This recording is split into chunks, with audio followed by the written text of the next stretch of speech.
Hey guys, how you doing tonight?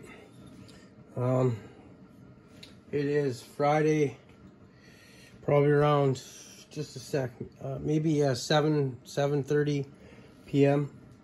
I just want to let you guys know in on this. I'm sure there's not too many people have heard about or seen these new piston and cylinder kits for chainsaws.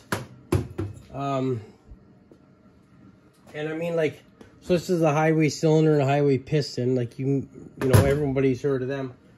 But I went ahead and when I ordered it, like you select your options, right? Like if you want to pop up or if you want the big bore or whatever. And so now anyway, when you go to order this, there's a third option. You can get these piston return springs, and they come in different diameters. I did buy two, but I can only find one here on my bench. But anyway, so and very simple to install too, guys. So just go ahead and do everything that you'd normally do, like when you're rebuilding a top end or whatever.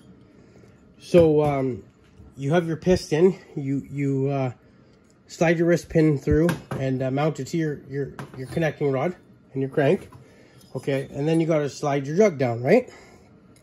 So before you slide your jug down, that's where you put in this third option, okay? And this is this third option. This is called a piston return spring, okay?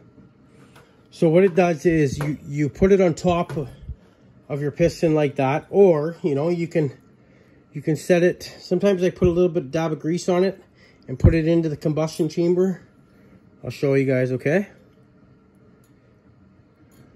Just like this to hold it. Let me get my light.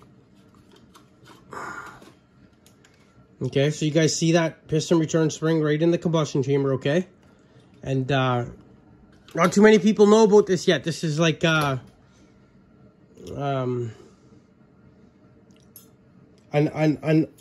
idea of a lifetime. Like not so anyway, so once you get your piston spring in here, you put it in your combustion chamber, okay? Sometimes it's easier if you flip the saw upside down when you're putting it together. This way the piston return spring doesn't fall out. So then anyway, then you put your piston in, okay? Boom, slide your thing in. So now it's not going to go all the way to top to the center unless you push it, right? See how it's spring loaded? So anyway, so what you do is you got this on the saw now, and it's going to sit up and too high to get your cylinder bolts in. So what you're going to do is get it fairly lined up and then push on it, or get a chum to push on it until it compresses that spring.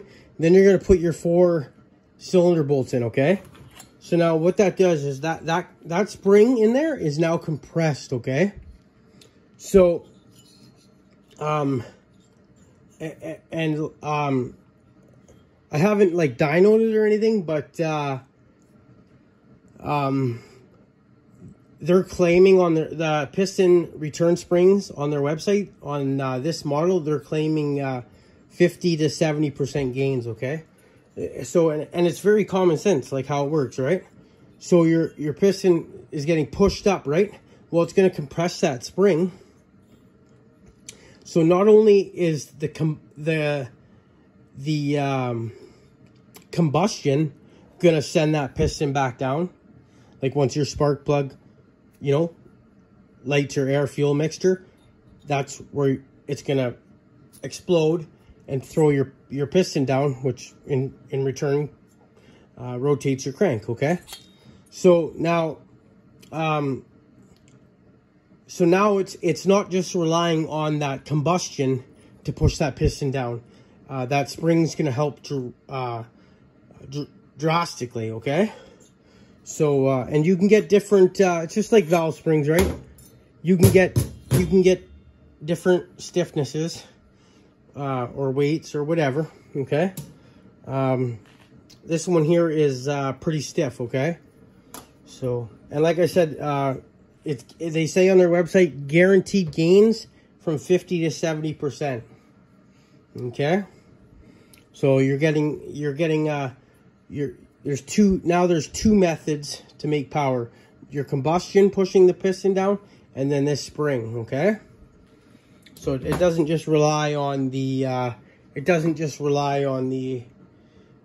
the burn. Okay, so yeah, play around with your different springs. Okay, see what works best for you. Okay.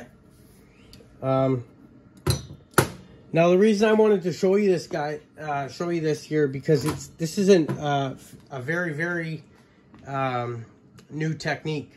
As far as I know, I think I'm probably one of the first people to find these piston return springs and actually try it. So keep an eye out, probably in the next few days or whatever, when I get some time, and I'm gonna assemble it, and we're gonna run it with this piston return spring. Okay. Also another reason why they designed these is fuel consumption. So you don't have to have as much fuel and air, because you don't have to rely fully on the combustion to push that piston down. This spring takes up quite a bit, right? So yeah, you get a 50 to 70% increase guaranteed, and 30 to 50% fuel savings. Okay, guys, so stay tuned. And also it adds a ton of power, like torque and horsepower all the way around. Okay. Anyway, if you guys have any questions about these piston return springs and how they work, send me an email, or send me a comment, ask me a question in the comments. I don't mind. Okay, guys? So these here piston return springs, I'm sure you can get them in a couple different places or whatever, but I got this for bssawparts.com. okay, bssawparts.com. okay, so it's bullshit sawparts.com, just BS for short form. Okay, all right, guys, I really hope this helps. And they work great with pop-ups, because you know the spring's sitting on the pop-up, so it's higher now to the combustion chamber, so this spring will get even tighter. Okay, so yeah, like I said, I'm the only one that have seen these in the chainsaw community, so hopefully these are gonna take off, guys. These are gonna take off. I put one in an MS 170, and I raced it in the open modified class against a few bike saws, and I came first place, believe it or not, guys, with that MS 170. Okay, so yeah, this is the future of performance chainsaw parts. Check them out, guys. Let me know in the comments what you think, and if you have any questions, get a hold of me. You guys have a good weekend. Cheers.